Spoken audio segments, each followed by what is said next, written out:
Wow, Reden, congratulations! 2 straight Player of the Game Awards mo pa to, tapos naka-career high ka pa tonight.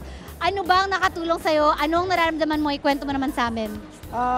Actually, yung pagka-best player, parang bonus na lang sa akin yun eh. Importante talaga manalo. At nagawa namin ngayon yun, masaya ako at nanalo kami. Ayan, congratulations ulit, Reden. Pero matanong lang kita, ito sa seesaw affair all the way from the first quarter hanggang sa umabot sa overtime. So sa tingin mo, anong nakatulong sa kapunan nyo para mapanalo nyo yung laban nyo today against Phoenix?